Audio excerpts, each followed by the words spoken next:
continuing production of The Open Mind has been made possible by grants from Ann Olnick, Joan Gans CUNY, the Engelson Family Foundation, Alfred P. Sloan Foundation, the John S. and James L. Knight Foundation, Joanne and Kenneth Wellner Foundation, and from the corporate community, Mutual of America.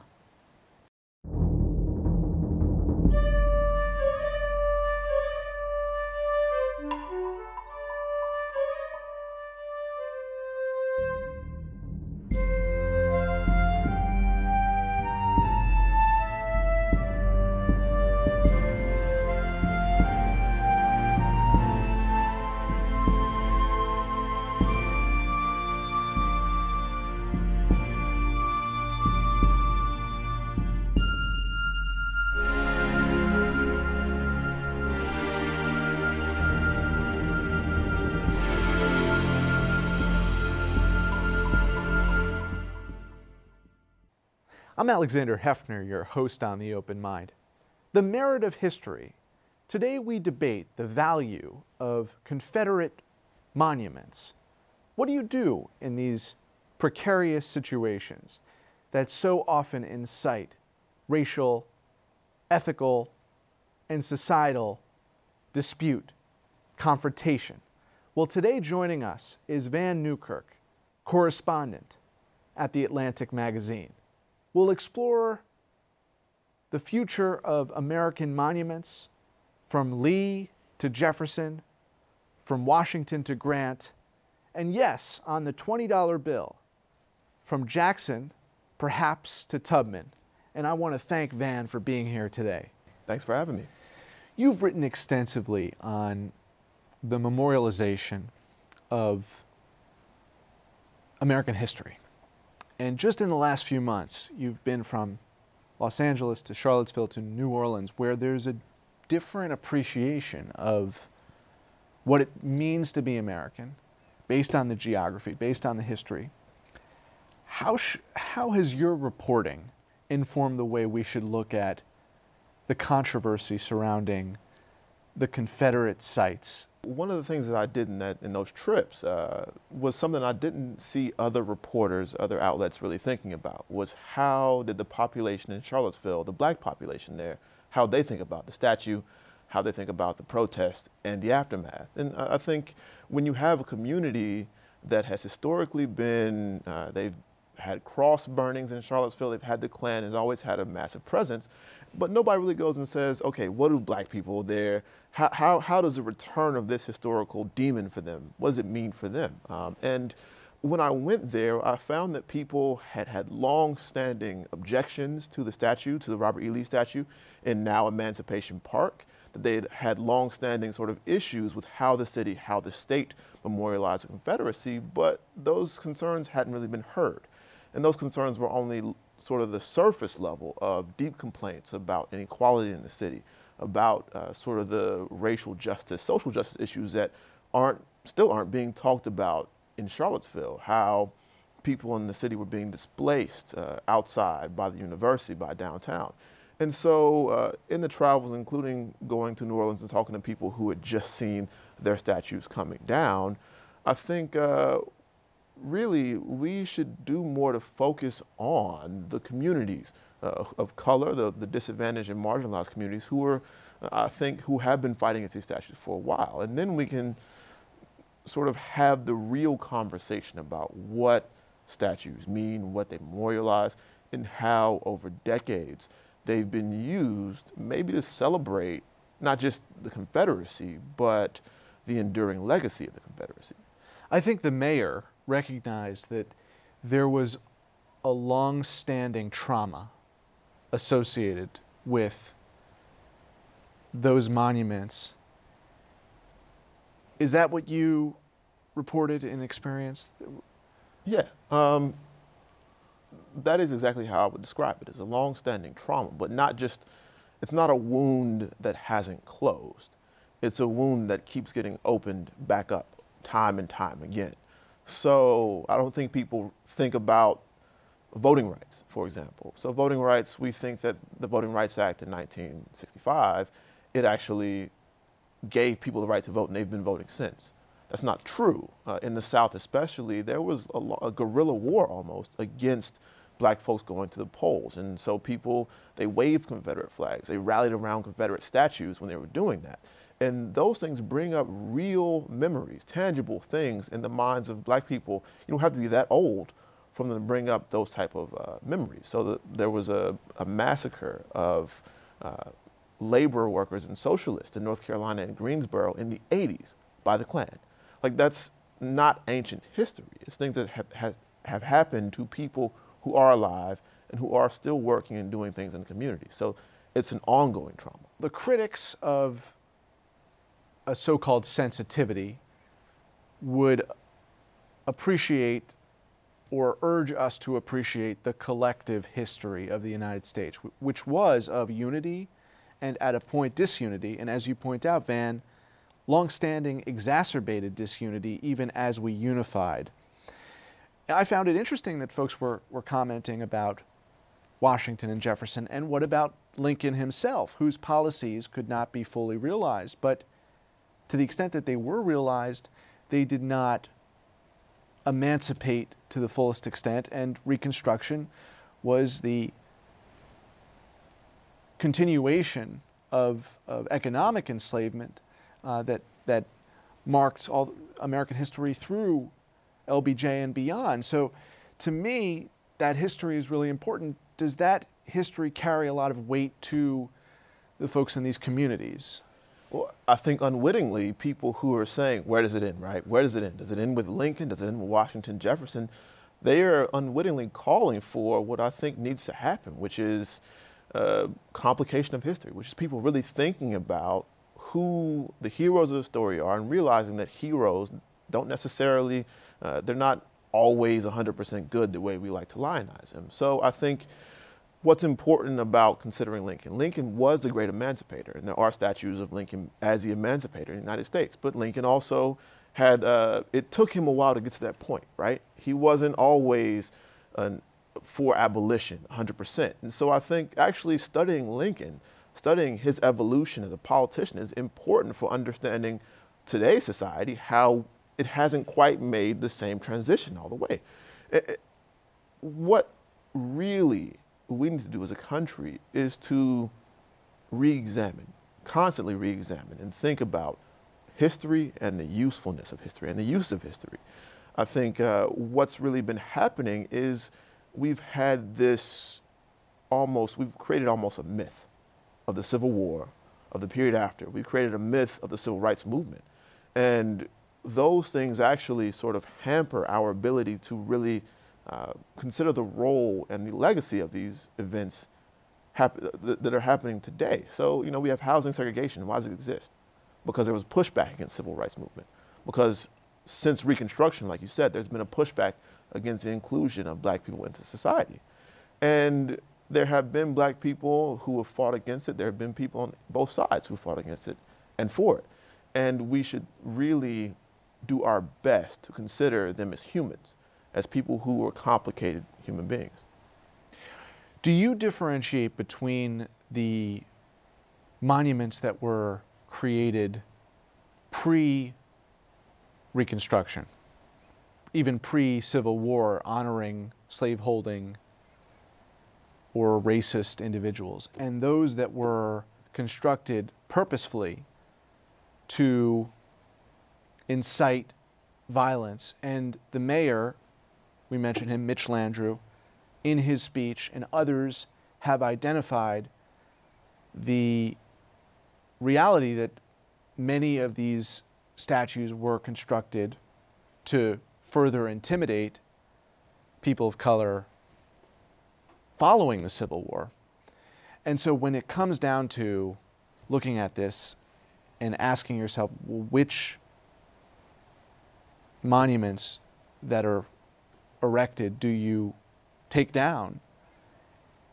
Does the circumstance of their creation impact that decision? Should it impact that decision? I think it should. I think it actually should be one of our most important things we think about is why, the why of the statues. And when you look at these statues built during Reconstruction, during the 1920s, and then again during the 1960s, they were built almost with the express purpose to celebrate disenfranchisement. So the statue that came down in New Orleans, that was a really controversial statue, said on the plaque that it was a celebration of white supremacy. And that's not uncommon. You have statues of people like Nathan Bedford Forrest, who was the founder of the Klan. We should not have statues for the founder of the Klan anywhere in the United States, but there are several. And I think when you really consider as a whole the collective of statues in the South, as a person who grew up there, I'm not sure if there are that many visible statues of figures from outside of the Confederacy.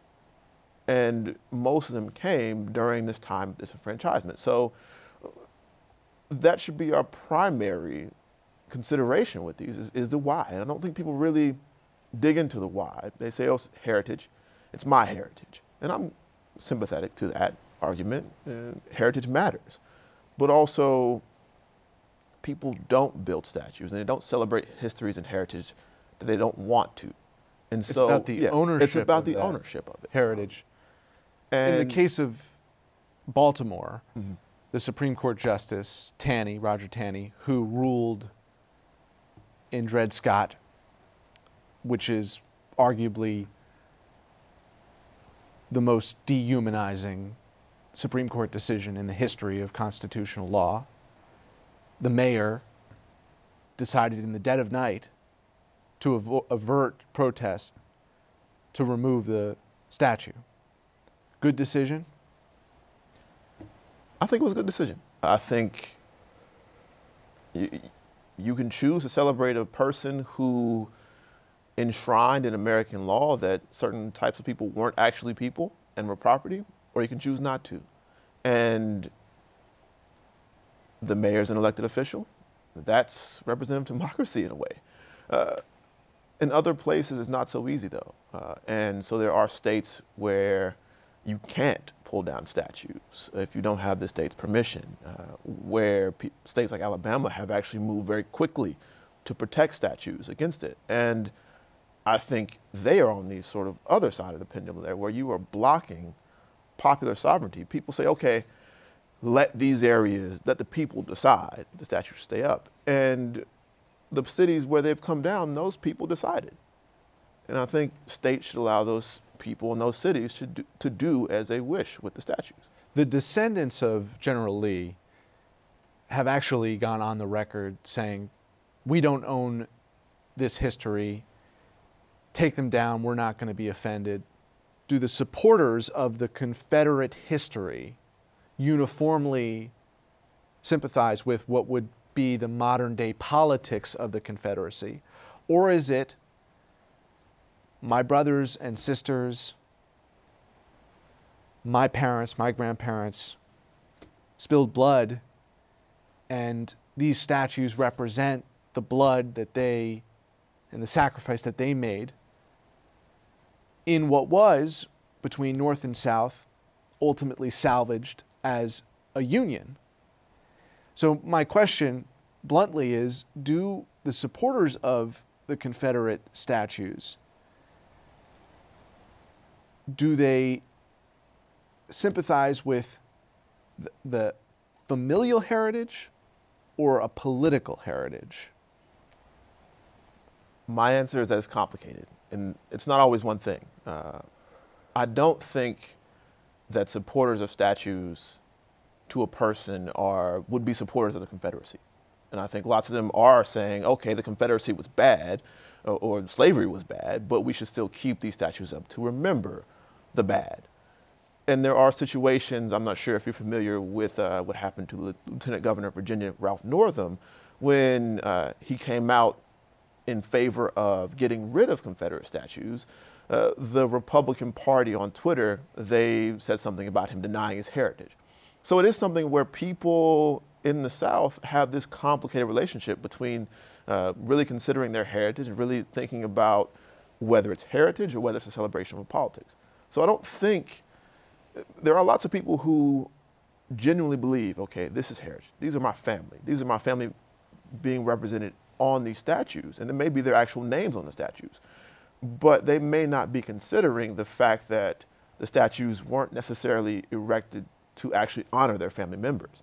They were erected to honor disenfranchisement, Jim Crow, and maybe their relatives and their ancestors being used in a way to stand in that perhaps they wouldn't have agreed with. I ask you the question, Vann, because I wonder if the compromise is you preserve all of the edifices, all of the statues, and you annotate the history where necessary, as was the case in New Orleans, with a history that is representing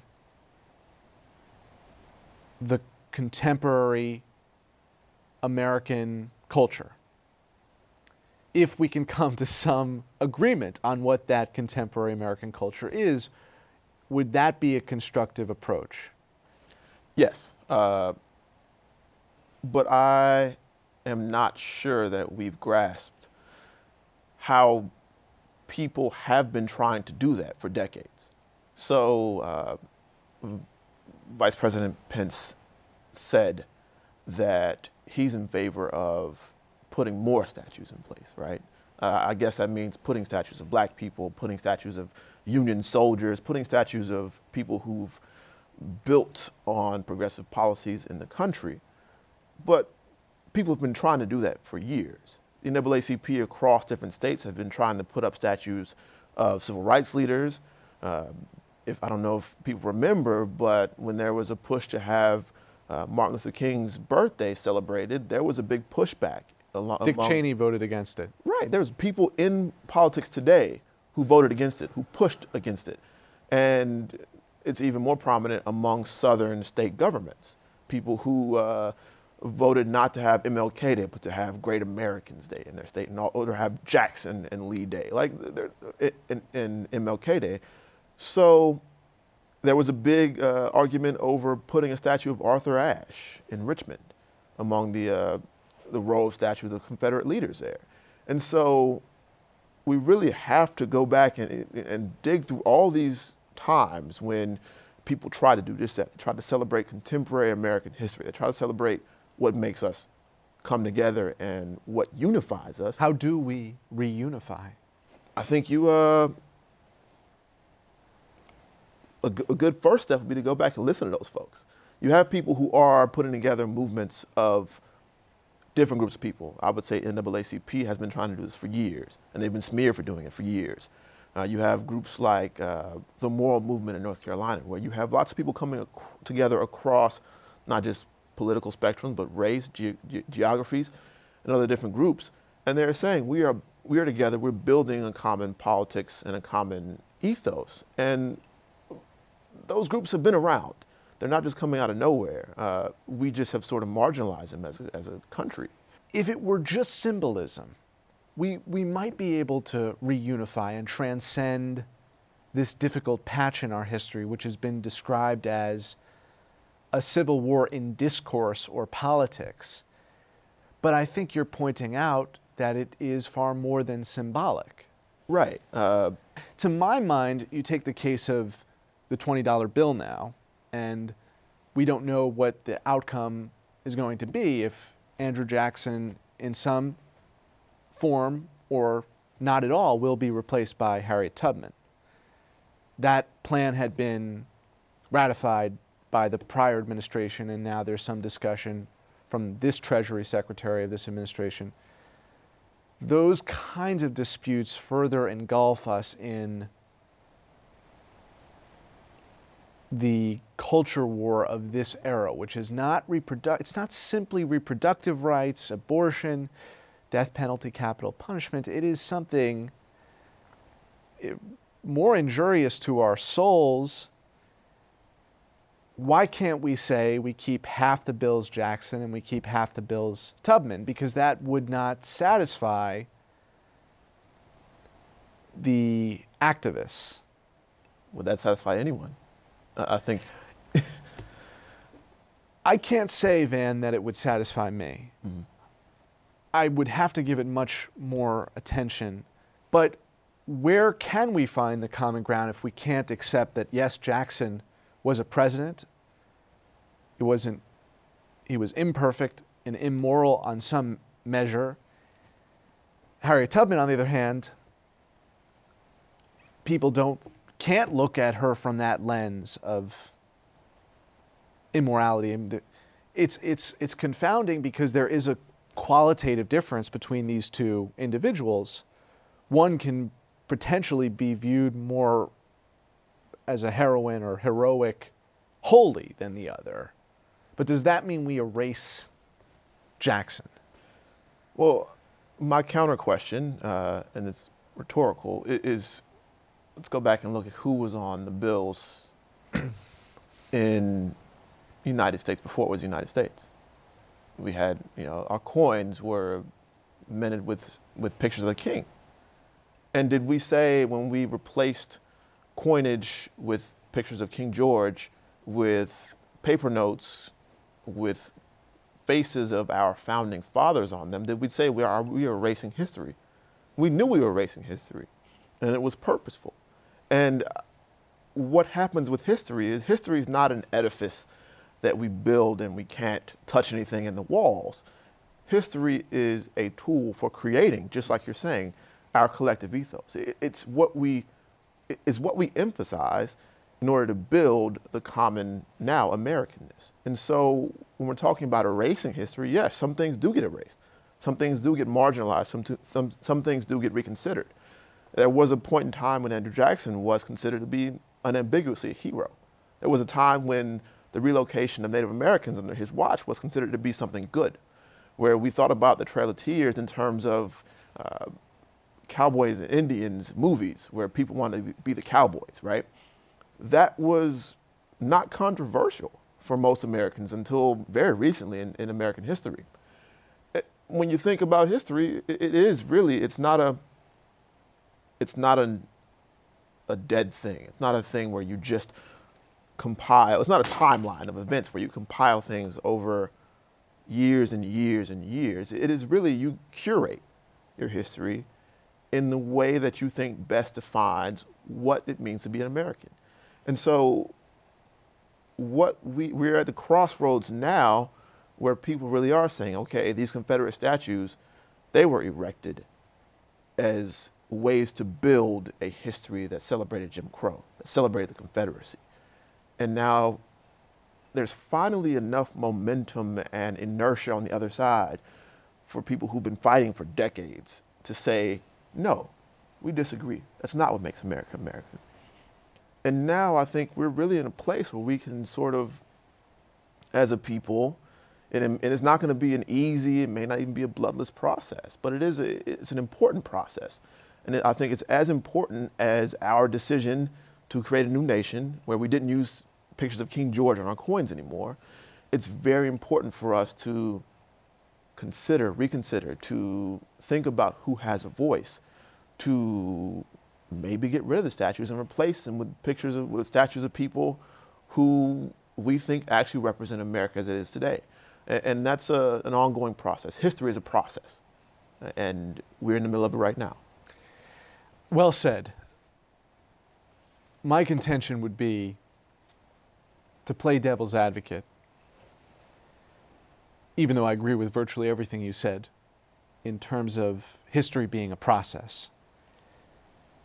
We were not reborn after the Civil War. We were not reconstituted, informally or formally. We were not renamed to have a juster cause.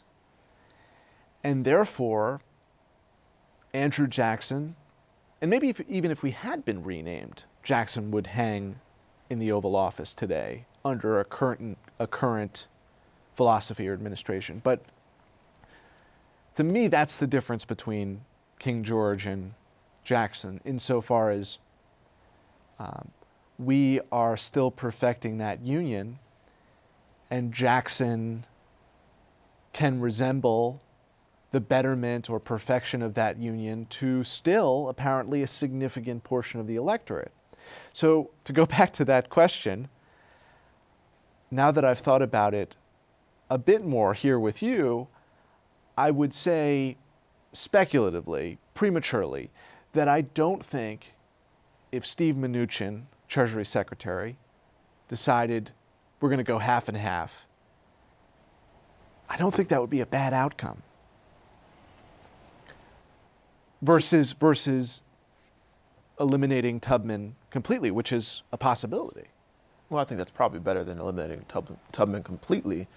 It's all in the execution to me, because I do think we should keep symbols in their proper place in terms of importance. There are other important things going on. I don't think we should have a whole cultural war over who's on the 20. But, and if that's the compromise that needs to be the compromise, it's what needs to be done.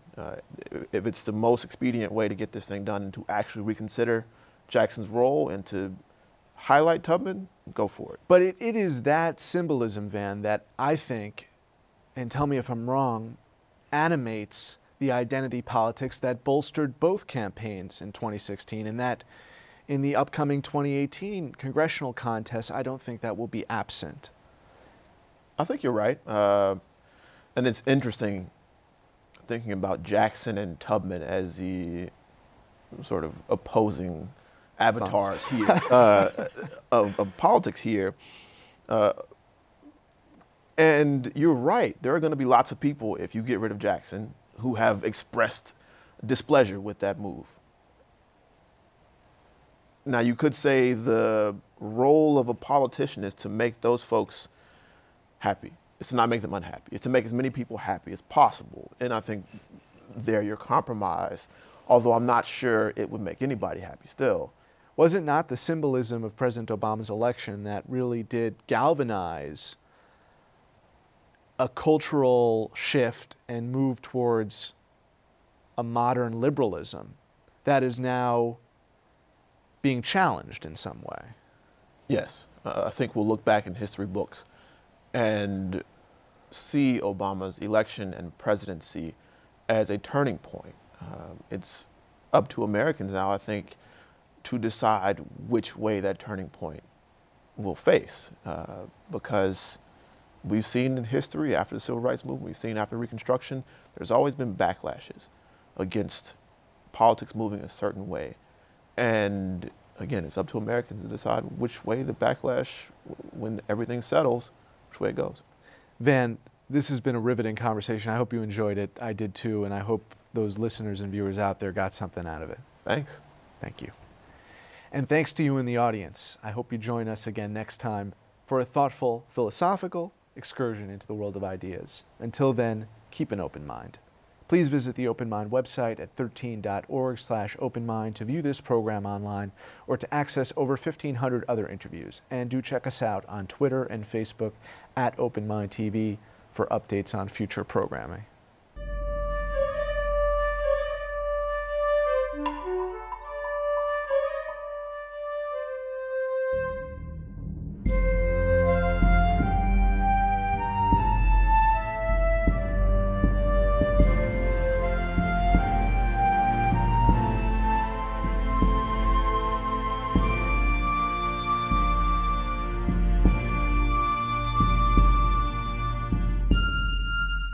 Continuing production of The Open Mind has been made possible by grants from Ann Olnick, Joan Gans CUNY, the Engelson Family Foundation, Alfred P. Sloan Foundation, the John S. and James L. Knight Foundation, Joanne and Kenneth Wellner Foundation, and to the corporate community Mutual of America.